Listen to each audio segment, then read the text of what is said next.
കോൺഗ്രസ് കൊണ്ടുവന്നിട്ടുള്ള പല സാധനങ്ങളും അത് മെട്രോ സിറ്റി ആണെങ്കിലും ശരി, അല്ലെങ്കിൽ വിഴിഞ്ഞം തുറമുഖമാണെങ്കിലും ഓലക്കാലി തൂങ്ങിയവന്റെ കണങ്കാലി തൂങ്ങിയവനാണ് ഇവൻ. ഇനി അതല്ല സീപ്ലെയിൻ ആണെങ്കിലും ഒക്കെ നമ്മൾ കൊണ്ടുവന്നിട്ടുള്ള സാധനങ്ങൾ പിന്നീട് ഞങ്ങളുടേതാണ് എന്ന് പറഞ്ഞ് ഇറക്കുന്ന ഒരു ശീലം ഇടതുപക്ഷത്തിനുണ്ട്. സ്വാഭാവികം, നമ്മളെയാണല്ലോ മച്ചമ്പി.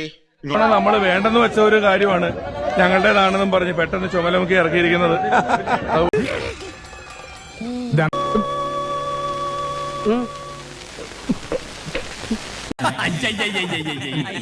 അവന്റെ ഫീസ് പോയി. അത് വേണ്ടെന്ന് വെച്ച ഒരു കാര്യമാണ് ഞങ്ങളുടേതാണെന്നും പറഞ്ഞ് പെട്ടെന്ന് ചുമലമുക്കി ഇറക്കിയിരിക്കുന്നത്.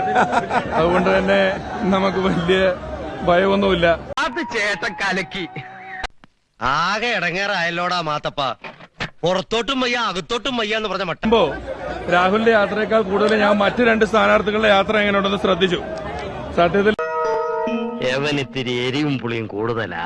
ഇത്തിരി പരാമറും ഫോളിഡോളും കലക്കി സ്പ്രേ ചെയ്താൽ ഇവന് അടങ്ങും. അത് കണ്ടപ്പോ പഴയൊരു ലാലേട്ടൻ സിനിമയിലെ സീനാണ് ഓർമ്മ വന്നത്. നമ്മുടെ രണ്ടുപേരുടെ ശബ്ദം എന്താ ചേട്ടാ ഒരേപോലെ ഇരിക്കുന്നതെന്ന് ചോദിച്ചിട്ട് സൈക്കിളിൽ ശ്രദ്ധിച്ചത് എന്റെയും ചേട്ടന്റെയും ശബ്ദം ഒരുപോലെ ഇരിക്കുന്നു.